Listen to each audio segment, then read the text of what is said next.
ഇത്രത്തോളം അവമാനം ഈ പയ്യൻ എനിക്ക് മറ്റു പയ്യനും കൂടെ ചേർന്നതിന് എനിക്ക് തന്നു. ഞാൻ പ്രസിഡന്റ് എന്ന രീതിയിൽ ഗ്യാരണ്ടി തരുന്നു, നിങ്ങൾ ആരും ഒന്നും ചെയ്യത്തില്ല. പക്ഷെ കുറച്ച് ഭാഗം അതിൽ റെക്കോർഡായി.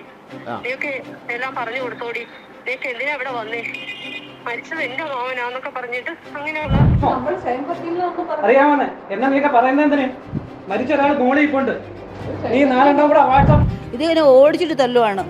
അപ്പോൾ അവിടെ ഇരുന്ന് ഓരോരുത്തരും ഓരോരുത്തരും ഇങ്ങനെ ബഹളം വെച്ച് ഇങ്ങനെ വിളിക്കുന്നുണ്ട്.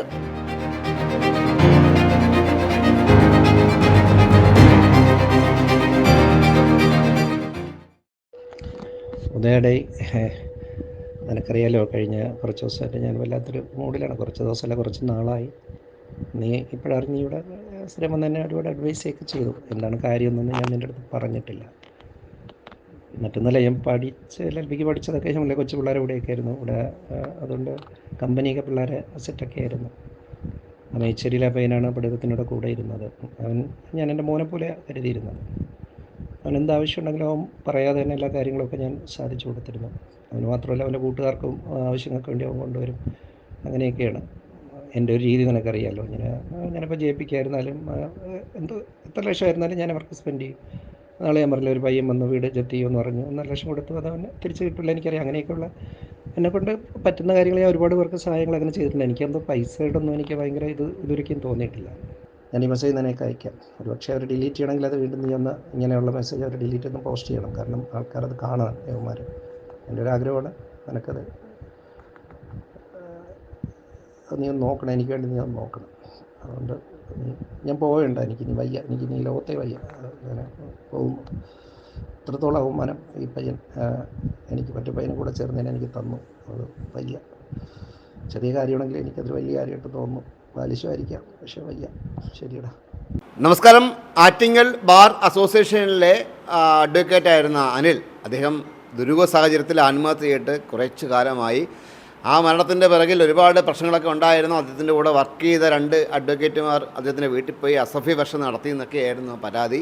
ഞങ്ങളൊക്കെ ആ വീട്ടിൽ പോയിരുന്നെങ്കിൽ പോലും ആ വീട്ടുകാരൊന്നും ആ ഒരു വാർത്ത ചെയ്യേണ്ട എന്ന് പറഞ്ഞുകൊണ്ട് നമ്മൾ വാർത്ത ചെയ്തില്ല. പക്ഷേ ആ ഒരു മരണത്തിൻ്റെ അലയൊലികൾ ഇതുവരെ അടങ്ങിയിട്ടില്ല. ആ ഒരു പ്രശ്നം ഇപ്പോഴും ആറ്റിങ്ങൽ ബാർ അസോസിയേഷനിൽ പോഞ്ഞുകൊണ്ടിരിക്കുകയാണ്. ആ പ്രശ്നത്തെപ്പറ്റി പരാതി ഉന്നയിച്ച അല്ലെങ്കിൽ അതിനുവേണ്ടി സംസാരിച്ച അഡ്വക്കേറ്റ് സിന്ധു ആണ് ഇപ്പോൾ ഞങ്ങളുടെ കൂടെ ഉള്ളത്. ഇവരെ വളരെ ഒരു മാരകമായി, അതായത് ഇവിടെ ലാ ഡിന്നർ എന്നൊരു പരിപാടി ഉണ്ടായിരുന്നു. ഇവിടെ അനന്തപുരി ഹോട്ടലിൽ വെച്ചായിരുന്നു ആ ലാ ഡിന്നർ. അനന്തധാര അവിടെ വച്ചിട്ട് ഈ സിന്ധു മാഡത്തിനെ വളരെ മൃഗീയമായി മർദ്ദിച്ച് അദ്ദേഹം ഹോസ്പിറ്റലിലായിരുന്നു. ഹോസ്പിറ്റലിൽ ഇന്നലെ എത്തിയേ ഉള്ളൂ. ഞങ്ങൾ വളരെ ബുദ്ധിമുട്ടിയൊക്കെയാണ് അദ്ദേഹത്തിൻ്റെ നമ്പറൊക്കെ കണ്ടുപിടിച്ചത്. അത് മാത്രമല്ല, ഈ വാർത്ത ചെയ്യാൻ പോകണമെന്ന് ഞാൻ അറിഞ്ഞപ്പോൾ തന്നെ ഒരുപാട് പേര് എന്നെ വിളിച്ച് വിലക്കുകയും ചെയ്തു, ചെയ്യരുത് പറയുകയും ചെയ്തു. പക്ഷേ നമുക്ക് സത്യം അറിയണം, എന്താണ് കാര്യം എന്ന് അറിയണം. മാഡം ഇപ്പോൾ നമ്മുടെ കൂടെ ഉണ്ട്. മാഡം, എന്താ സംഭവിച്ചത്? അതായത് നമ്മുടെ ആറ്റിങ്ങൽ ബാറിൽ ഒരു അഭിഭാഷകൻ, അദ്ദേഹത്തിന് ഞാൻ ആക്ച്വലി കണ്ടിട്ടില്ല. പുള്ളി അനിൽ VS എന്നാണ് പേര്. പുള്ളി എന്തോ KTDC എന്ന ഡെപ്യൂട്ടി ഡയറക്ടറായിട്ട് എന്തോ റിട്ടയർഡ് ആയിട്ട് അതിനുശേഷമാണ് LLB പഠിക്കാൻ പോയത്.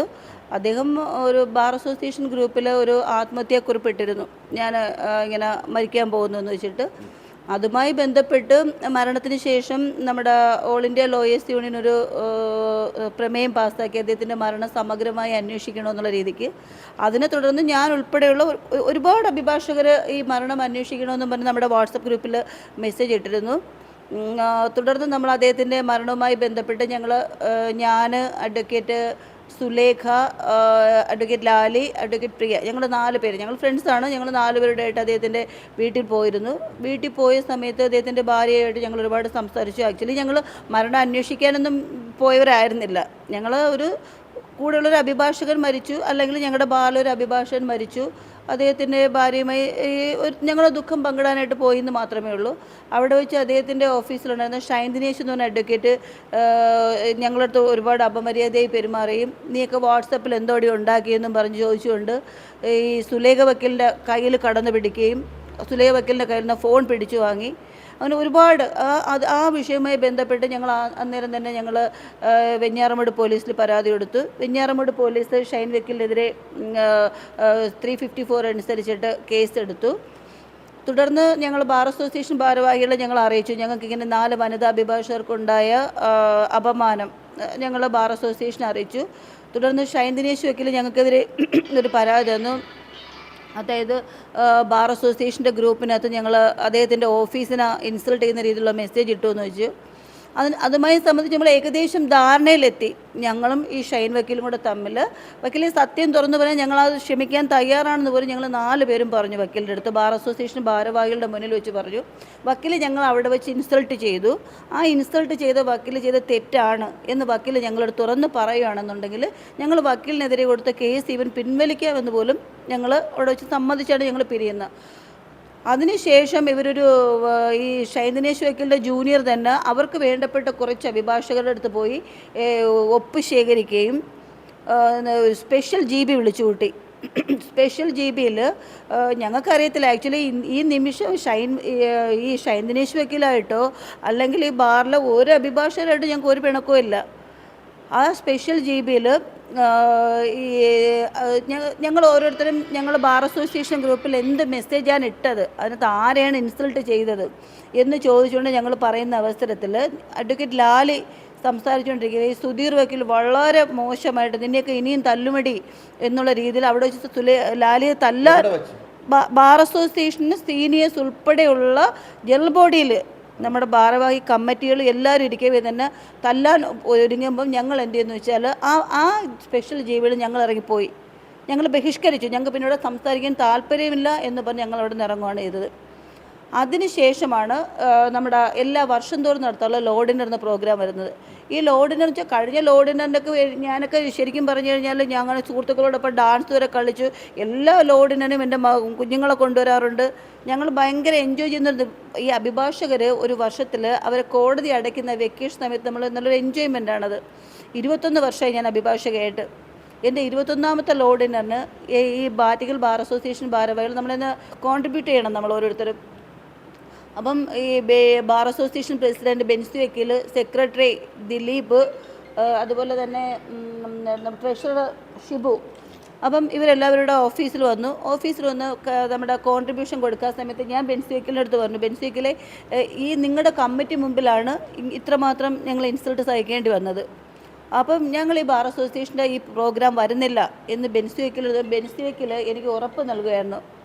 ഞാൻ പ്രസിഡന്റ് എന്ന രീതിയിൽ ഗ്യാരണ്ടി തരുന്നു, നിങ്ങൾ ആരും ഒന്നും ചെയ്യത്തില്ല എന്ന ഉറപ്പിന് മേൽ ഞങ്ങൾ എന്നിട്ട് ഞാനൊക്കെ ശരിക്കും പറഞ്ഞാൽ എല്ലാ ബാർ അസോസിയേഷൻ ലോ ഡിന്നറും ഞങ്ങൾ ആ തുടങ്ങുന്ന സമയത്തെത്തും, ലാസ്റ്റ് ഈ പ്രോഗ്രാം തീരുന്നവരെ നിൽക്കുന്ന ഒരു അഭിഭാഷകയാണ് ഞാൻ. അന്യൻ്റെ ഭാര്യ അടിക്കുന്ന ഇവിടെ സുഗമമായി വിലസുന്നു. ഇതിൽ രാഷ്ട്രീയമൊന്നുമില്ല. സുധീർ എൻ്റെ ഏറ്റവും വേണ്ടപ്പെട്ടവനാണ്. സുധീറിന് അടുത്ത് നിങ്ങൾ വ്യക്തിപരമായി ചോദിച്ചു നോക്കും, എന്നെ അറിയാമോ, ഞാനുമായിട്ട് എന്തെല്ലാം ബന്ധങ്ങളുണ്ടെന്നുള്ള അറിയുമോ. പക്ഷെ ഒരു അന്യ സ്ത്രീ അടിക്കുക എന്ന് പറയുന്നത് തെറ്റാണ്. ആദ്യ വക്കീൽ അതിനെ സംബന്ധിച്ചൊരു അഭിപ്രായം ഇതിനകത്ത് ഇട്ടപ്പോഴത്തേക്ക് അതിനെ സംബന്ധിച്ച് വന്നേക്കുന്ന കമൻറ്റുകൾ, എക്സ്പെഷ്യലി യേശവീയർ, ഇവർക്കൊക്കെ എന്ത് ആദർശം, എന്ത് രാഷ്ട്രീയം, എന്ത് പൊളിറ്റിക്സ്, അവനവൻ്റെ നിലനിൽപ്പിന് വേണ്ടി ആരോടും കൂടിച്ചേർന്ന് എന്ത് തോന്നിയസും കാണിക്കും. കാരേറ്റ് മോഹൻദാസും വക്കീലിൻ്റെ അടുത്തും ഞാൻ ചോദിച്ചു, അണ്ണാ ഒരു പെണ്ണിനെ അടിക്കുന്നത് തെറ്റാണോ? തെറ്റ്. ഇതാ അതിനെക്കുറിച്ച് നമുക്കൊന്നും പറയാനില്ല. പിന്നെ ലാലി ആയാലും ശരി തന്നെ, പിന്നെ ഇതിനോട് ബന്ധപ്പെട്ട് കിടക്കുന്ന വേറെ കുറേ കുട്ടികളുണ്ട്, അവരായാലും ശരി തന്നെ. ഇതുപോലെ ഒരു അപകടം സംഭവിച്ച ഒരു വക്കീലും കൂടിയാണ്, വനിതയാണ്, അദ്ദേഹമാണ് സംസാരിക്കുന്നത്. മാഡം പറഞ്ഞോ. മാഡം ഞാന് അന്ന് ഞങ്ങൾ 5 പേര് കൂടിയാണ് ഈ മരണ വീട്ടിൽ പോയത്. ഞങ്ങൾ ഈ മരണം സത്യസന്ധമായ അന്വേഷണം വരണം, ഇതിന്റെ മരണകാരണം അറിയണമെന്ന് ഞങ്ങളുടെ വക്കീൽ ഗ്രൂപ്പില് ഞങ്ങള് ആവശ്യപ്പെട്ടിരുന്നു. ഞങ്ങള് വനിതകളും ഒരുപാട് ആണുങ്ങള് അഡ്വക്കേറ്റുമാരും ഒരുപാട് പേര് ആവശ്യപ്പെട്ടെങ്കിലും ഞങ്ങൾ ഈ 5 പേരെ മാത്രമാണ് വനിതകളെ തെരഞ്ഞു പിടിച്ച് ഈ രീതിയിൽ ആക്രമിക്കുന്നത്. അത് കഴിഞ്ഞിട്ട് ഞങ്ങൾ 5 പേര് എന്തായാലും ആ മരണ വീട്ടിൽ ഒന്ന് പോകണമെന്ന് ആഗ്രഹിച്ച് ഞങ്ങൾ അവിടെ ചെന്നപ്പോഴാണ് ഈ പറയുന്ന ഷൈൻ ദിനേശ് എന്ന് പറയുന്ന വക്കീലിന്റെ ഒരു ബന്ധുവാണ് ഈ മരിച്ചത്. അപ്പൊ അദ്ദേഹം ഞങ്ങളെല്ലാം അവിടെ 1.5 മണിക്കൂറോളം അദ്ദേഹത്തിന്റെ വൈഫുമായിട്ട് എല്ലാ കാര്യങ്ങളൊക്കെ സംസാരിച്ച് ഞങ്ങൾ ഇറങ്ങാൻ തുടങ്ങുമ്പോഴാണ് ഇദ്ദേഹം കയറി വരികയും എന്റെ കയ്യിൽ ഫോൺ ഉണ്ടായിരുന്നു. അദ്ദേഹം വളരെ മോശമായിട്ട് നീക്ക് എന്തിനാ ഇവിടെ വന്നേ എന്നൊക്കെ പറഞ്ഞ് വളരെ ഒരു അഭിഭാഷകർക്ക് ഒരിക്കലും ചേരാത്ത തരത്തിലുള്ള വർത്തമാനങ്ങളാണെന്ന് കണ്ട് നീയൊക്കെ ഇറങ്ങി പോനടി എന്നൊക്കെ പറഞ്ഞ് അങ്ങനെയുള്ള വലിയ ഭാഷയിലും അവിടെ എടുക്കുമാർ, അവിടെ ഭീകരമായ ഒരു അന്തരീക്ഷം ഉണ്ടാക്കുന്നമാർ ഉച്ചത്തിൽ ഞങ്ങൾ അടിക്കണം എന്നുള്ള രീതിയിൽ സംസാരിച്ച് വന്നപ്പോഴത്തേന് ഞാൻ എന്റെ ഫോൺ എടുത്ത് റെക്കോർഡ് ചെയ്യാൻ തുടങ്ങി. അപ്പോൾ റെക്കോർഡ് ചെയ്യാൻ തുടങ്ങിയത് ഇയാൾ എന്റെ കയ്യിൽ കയറി പിടിച്ച് ആ ഫോൺ അങ്ങ് പിടിച്ച് വാങ്ങിക്കളഞ്ഞു. അത് റെക്കോർഡ് ചെയ്യാതിരിക്കാൻ വേണ്ടി പുറത്തറിയുമെന്ന് വിചാരിച്ചിട്ട്. പക്ഷെ കുറച്ച് ഭാഗം അതിൽ റെക്കോർഡായി. നീയൊക്കെ എല്ലാം പറഞ്ഞു കൊടുത്തോടി, നീയൊക്കെ എന്തിനാ ഇവിടെ വന്നേ, മരിച്ചത് എന്റെ മോവനാന്നൊക്കെ പറഞ്ഞിട്ട് അങ്ങനെയുള്ള ഇതായിരുന്നു. അത് കഴിഞ്ഞാൽ ഞങ്ങൾ കൊണ്ടുപോയി. അല്ല വക്കീലെ, ഒരു കാര്യം ചോദിക്കട്ടെ, കാരണം വെച്ചാൽ ഈ ഞാനവിടെ ചെന്നപ്പോഴും അന്വേഷിച്ചപ്പോഴത്തേക്കും 2 അഭിഭാഷകർ തലേ ദിവസം പോയി ഇദ്ദേഹത്തെ ഭയങ്കരമായിട്ട് തെറിയഭിഷേകം നടത്തി അതിൻ്റെ ഒരു മനോവിഷമത്തിലാണ് പുള്ളി ആത്മഹത്യ ചെയ്യുന്നൊരു സംഭവം കേട്ടായിരുന്നു. ഇതൊന്നും പുറത്ത് വന്നില്ലേ? അല്ല, അത് ഞങ്ങൾ അദ്ദേഹത്തിന്റെ ഓഫീസിലുള്ള 2 ജൂനിയേഴ്സാണ്. അപ്പൊ ഞങ്ങള് ആ ഒരു വിഷയം എങ്ങനെയാണത് സംഭവിച്ചത് അദ്ദേഹം തന്നെ ഇതിന് പറയുന്നുണ്ട്. എന്റെ മെസ്സേജ് ഡിലീറ്റ് ചെയ്യപ്പെടാം, എന്റെ മരണത്തിന് ഒരിക്കലും എനിക്ക് നീതി കിട്ടില്ല എന്നൊക്കെ പറഞ്ഞ് അദ്ദേഹം ഞങ്ങളുടെ വാട്സപ്പ് ഗ്രൂപ്പിലാണ് ഒരു മരണ ഡിക്ലറേഷൻ കണക്കാണ് 600 പേര് അടങ്ങുന്ന ഒരു ഗ്രൂപ്പിൽ അദ്ദേഹം ഇട്ടേക്കുന്നത്. അപ്പൊ ഞങ്ങൾ അതുകൊണ്ടാണ് ഞങ്ങൾക്ക് ആ വിവരം അറിയണം. നമ്മുടെ അഡ്വക്കേറ്റുമാരുടെ ഗ്രൂപ്പിൽ ഇങ്ങനെ ഒരു മരണ സന്ദേശം അയച്ചിട്ട് ഒരാൾ മരിച്ചതല്ലേ എന്ന് പറഞ്ഞിട്ടാണ് ഞങ്ങള് വനിതകളും ആണുങ്ങളും ഒരുപാട് പേര് അകത്ത് ആവശ്യപ്പെട്ടു. പക്ഷെ ആ ഗ്രൂപ്പ് വരെ ഇപ്പൊ ഇവര് ആ സംഭവത്തിന് ശേഷം സ്പെഷ്യൽ GB എന്ന് പറഞ്ഞ അവരുടെ ടീമിലുള്ള കുറച്ച് ആളുകളുടെ ഒപ്പം വാങ്ങിച്ചു കൂടിയിട്ട് ആ ഗ്രൂപ്പിനെ തന്നെ ഇല്ലാതാക്കി. ഞാൻ കുറച്ച് റെക്കോർഡ് ചെയ്തിരുന്നു, കാരണം അറിയാതെ എന്റെ ഫോണിൽ റെക്കോർഡായി. അറിയാമെന്ന് എന്നാ നീക്ക പറയുന്നത് എന്തിന്? മരിച്ച ഒരാൾ മോളിൽ ഇപ്പോണ്ട്, നീ 4 കൂടെ വാട്സാപ്പിനകത്ത് ഉണ്ടാക്കിയില്ലേ കോഫി? അത് കാരണം ഇദ്ദേഹം പിന്നെ മാറ്റി പറഞ്ഞു, ഞങ്ങൾ അവർ നല്ല രീതിയിൽ സൽക്കരിച്ചു എന്ന്. കാരണം അപ്പൊ അദ്ദേഹം അത്രയ്ക്ക് കോൺട്രഡിക്ഷൻ, ഒരു അഡ്വക്കേറ്റ് ആയിട്ട് പോലും കോൺട്രഡിക്ഷൻ വരുന്ന രീതിയിൽ നമ്മളെ മോശമാക്കുന്ന രീതിയിൽ റിട്ടേൺലി എഴുതി കംപ്ലൈന്റ് കൊടുത്തിരിക്കുകയാണ്. അതെ, അതായത് ഈ ലോ ഡിന്നറിൽ ഞങ്ങളൊരു 7 മണിയായി അവിടെ ചെന്ന്. ഞാൻ നമ്മുടെ ആറ്റിങ്ങൽ ബാലൻ്റെ സീനിയർ അഭിഭാഷകയായ രാധിക മാഡം, പിന്നെ അഡ്വക്കേറ്റ് ലാലി, അപ്പം ഞങ്ങൾ 3 പേരും അവിടെ ചെല്ലുന്നത്. 7 മണിയായി. 7 മണിക്ക് ചെന്ന് ഞങ്ങൾ വളരെ ഫ്രണ്ട്ലി ആയിട്ട് ഞങ്ങളുടെ ഫ്രണ്ട്സിനോടൊപ്പം കൂടി ഫുഡെല്ലാം കഴിച്ചു. നമ്മൾ തിരിച്ച് മടങ്ങാനായിട്ട് തുടങ്ങുമ്പം നമ്മുടെ ഫാമിലി കോഡ് ജഡ്ജി ഒരു പാട്ട് പാടാനായിട്ട് വന്നു. എന്നാൽ അദ്ദേഹത്തിൻ്റെ പാട്ട് കൂടി കേട്ടതിന് ശേഷം നമുക്ക് പോകാമെന്ന് പറഞ്ഞു. ഞങ്ങളിങ്ങനെ ഇവിടെ നിൽക്കുമ്പം ഒരു മാവിലിങ്ങനെ ആ അനന്താരയിൽ ശരിക്കും മാങ്ങ ഇങ്ങനെ പിടിച്ചെടുപ്പുണ്ടായിരുന്നു. അപ്പം ഞാൻ ഞെട്ടോടുകൂടി ഒരു മാങ്ങ പറിക്കാമെന്ന് വിചാരിച്ചു. വിഷുക്കണിക്ക് വീട്ടിലേക്ക് കണി കാണാമെന്നും കരുതിയിട്ടാണ് ഞാൻ ഈ മാങ്ങ പറിച്ചപ്പോൾ നമ്മുടെ ബാറിൽ തന്നെ 2 സീനിയർ അഭിഭാഷകർക്ക് ആളിരുന്ന് പറഞ്ഞാൽ ഞങ്ങൾ കള്ളനെ കണ്ടുപിടിച്ചതെന്ന് പറഞ്ഞു. അപ്പോൾ തമാശയ്ക്കാണ് പറഞ്ഞത്. അപ്പം ഞാൻ അവരടുത്ത് പോയിട്ട് സാറേ ഇത് വിഷുക്കണി കാണാനായിട്ട് ഞാൻ പറിച്ചതാ എന്ന് പറഞ്ഞിട്ട് ഞാൻ ഈ തിരിയുന്ന ഒരിക്കലും ഞാൻ കാണുന്നില്ല. സുധീർ വക്കീൽ അല്ലെങ്കിൽ സുധീർ വക്കീലിനെ കണ്ടാലും ഇല്ലേലും നമുക്കൊരു ബാർ അസോസിയേഷൻ്റെ ഫംഗ്ഷൻ നടക്കുന്ന ഒരു ഓഡിറ്റോറിയം ആയാലും ഒരു ഹോട്ടലായാലും ഏത് സ്ഥലമായാലും നമുക്ക് ആ ഒരു ദിക്കിലോട്ട് പോകാൻ ആരെയും ഭയക്കേണ്ട ആവശ്യമില്ല. നമ്മൾ അഡ്വക്കേറ്റ്സാണ്. അപ്പം ഈ 21ാമത്തെ ലോ ഡിന്നറാണ് എൻ്റെ. അപ്പം ഞാൻ ആ ഒരു സ്വാതന്ത്ര്യത്തിന് ഞാൻ അവിടെ പോയിട്ട് ഞാനിങ്ങനെ തിരിച്ചിങ്ങനെ മടങ്ങുമ്പോഴാണ് ഈ സുധീർ വക്കീൽ വന്ന് എൻ്റെ അടുത്ത് എൻ്റെ സ്ത്രീത്വത്തെ അപമാനിക്കുന്ന തരത്തിൽ അദ്ദേഹം പെരുമാറി. സ്വാഭാവികമായിട്ടും ഒരു സ്ത്രീ എന്ന രീതിയിൽ ഞാനത് റെസിസ്റ്റ് ചെയ്തു. എന്താ വക്കീൽ കാണിക്കുന്നത് ചോദിച്ചിട്ട് ഞാനത് അടിച്ചിട്ടൊന്നുമില്ല. അടിച്ചോ? അതെ, അതാ ഞാൻ പറയുന്നത്. ഞാൻ വക്കീൽ എന്തോ കാണിക്കുന്നത്, വക്കീൽ കണ്ണ് കാണാൻ പാടില്ലേ.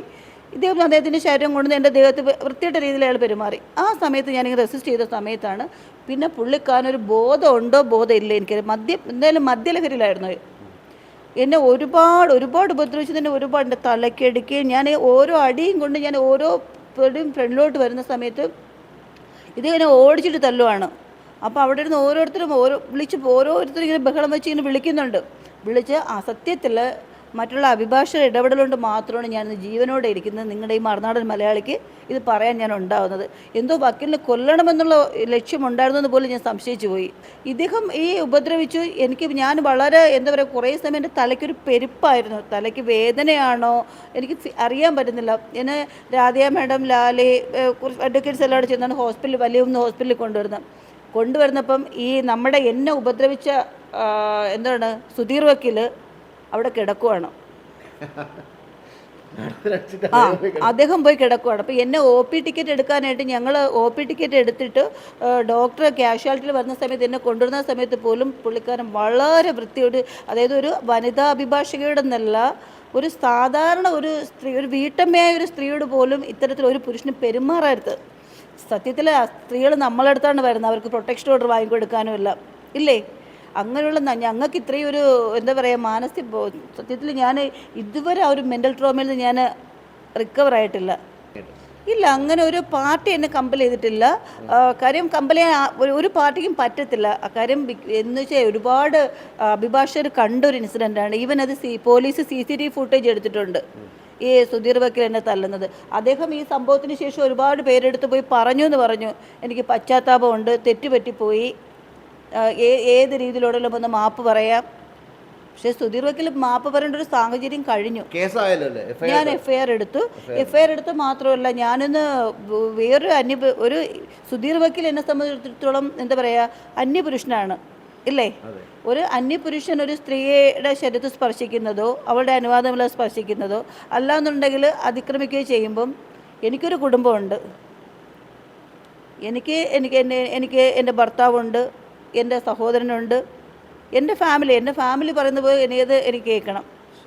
തീർച്ചയായിട്ടും ഞാൻ ഈ കോംപ്രമൈസ് ചോദിച്ചിട്ട് പാർട്ടിക്കാരല്ല വന്നത്, അദ്ദേഹത്തിൻ്റെ ഫ്രണ്ട്സ്. ഒരു പക്ഷേ മാഡം, ഞാനത് കൺക്ലൂഡ് ചെയ്യാണ്, ഒരു പക്ഷേ ഒരു നിരപരാധി ആത്മഹത്യ ചെയ്തതിനെ തുടർന്നുണ്ട് ആ ഒരു മരണം എല്ലാവരും കൂടെ മറച്ചു വെച്ചു. എന്തുകൊണ്ടാണ് അദ്ദേഹം മരിച്ചതെന്ന് പോലും ആർക്കും വ്യക്തമല്ല. കാരണം ഈ പറയുന്ന 2 അഭിഭാഷകർ അവിടെ പോയി ചീത്ത വിളിച്ചതിനൊക്കെ സാക്ഷികളുണ്ടായിരുന്നു, എല്ലാം ഉണ്ടായിരുന്നു. പക്ഷേ ആ കുടുംബക്കാർ ആ കേസൊന്നും വേണ്ട എന്നൊക്കെയാണ് അന്ന് എന്നോട് പറഞ്ഞത്. ആ ഒരു അഭിഭാഷകൻ എങ്ങനെയാണ് മരിച്ചത്, അതിൻ്റെ തുടർച്ചയാണ് ഇപ്പം നടന്നുകൊണ്ടിരിക്കുന്ന എല്ലാ സംഭവങ്ങളും അല്ലേ? അദ്ദേഹത്തിൻ്റെ മരണത്തിന് ഒരു പക്ഷേ ദൈവം വഴി തുറന്നായിരിക്കാം ഇനിയെങ്കിലും ഒരു അന്വേഷണം വേണമെന്ന്. ഇതുവരെ ആയിട്ട് അനിൽ എന്ന് പറയുന്ന അദ്ദേഹം നല്ല ഉയർന്ന നിലയിൽ സർക്കാർ ഉദ്യോഗസ്ഥലൊക്കെ ഇരുന്ന മനുഷ്യനാണ്. അദ്ദേഹം അതിന് ശേഷം റിട്ടയർഡിന് ശേഷമാണ് അഭിഭാഷക വൃത്തിയിലേക്ക് വന്നത്. പക്ഷേ അദ്ദേഹത്തിൻ്റെ ഒരു ജീവിത അവസാനത്തിലേക്കാണ് അഭിഭാഷക വൃത്തി കൊണ്ടെത്തിച്ചത്. അദ്ദേഹം ദുരൂഹമായൊരു സാഹചര്യത്തിൽ മരിക്കുകയാണ് ഉണ്ടായത്. അന്വേഷണം എങ്ങും എത്തിയിട്ടില്ല. തലേ ദിവസം വീട്ടിൽ കയറി ഈ തെറിയപേക്ഷ നടത്തിയ അഭിഭാഷകരെ അറസ്റ്റ് ചെയ്തിട്ടില്ല. ഒരു അന്വേഷണം വന്നിട്ടില്ല, എല്ലാം നിലച്ചു. ഒരുപാട് പേരൊക്കെ ഇടപെട്ടിട്ടുണ്ട്. ഞങ്ങൾ ചെന്നപ്പോൾ ഞങ്ങൾ വാർത്ത ചെയ്യാൻ സമ്മതിച്ചിട്ടില്ല. ഈ ഒരു വാർത്ത ചെയ്യാൻ വേണ്ടി ഞാൻ ഇറങ്ങിയപ്പോൾ പോലും എന്നെ മുടക്കാൻ വേണ്ടി ഒരുപാട് കോൾസ് എനിക്ക് വരികയും ചെയ്തു. എന്തൊക്കെയോ ദുരൂഹതകൾ എവിടെയൊക്കെയോ ഉണ്ട്, എവിടെയൊക്കെയോ ചീഞ്ഞ് നാറുന്നുണ്ട്. മലയാളം വെള്ളിക്ക് വേണ്ടി ക്യാമറമാൻ JP-ക്കൊപ്പം ശ്രീജിത്ത് മാരാർ, സൈനിങ് ഓഫ്.